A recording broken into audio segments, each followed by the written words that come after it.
एना ने भौजी बाजू सर एना ने बाजू लागे सर भगवा के दिन भौजी लागे जोगी जी सररा उनका प्रसाद एले भगवा के मास उनका प्रसाद एले भगवा के मास अतिया लग रसिया के लग भगवा के नाच बोला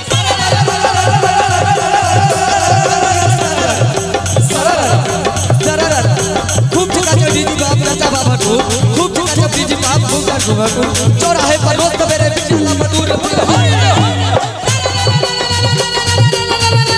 जोगी जी सररा लागल गुलाल गाल भेलो गुलाब लागल गुलाल गाल भेलो गुलाब रंगा बोरल ते हम एक लाइन अपन ढोलक वाला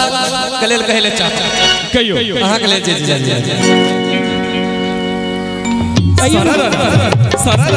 अरबा चूड़ा महिष के दूध अरबा चूड़ा महिष के दूध हो ढोलकिया हो मजगूत बिना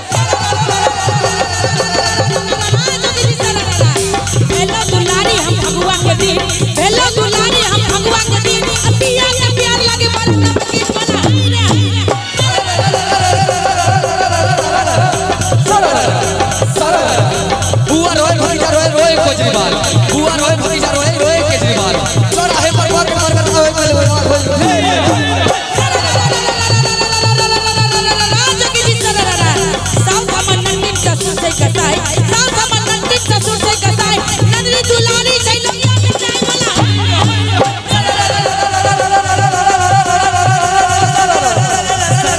पिया करुण हरा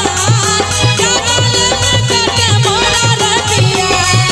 पिया करुण हरा आंगन में कटे मोर रतिया पिया करुण हरा जगल में ताली बजो ताली बजो पिया करुण हरा आंगन में कटे मोर रतिया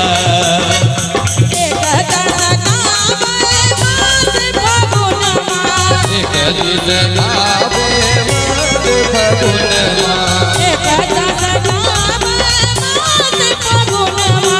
एक दिन गावे मत फगुनमा होली के जोगीरा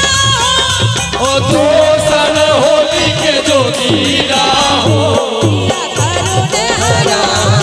जगल में कटे मोरा रतिया पिया करुण हरा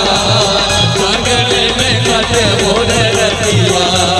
पिया करुण हरा जगल में कटे मोरा रतिया पिया करुण हरा आंगन में कटे मोर रतिया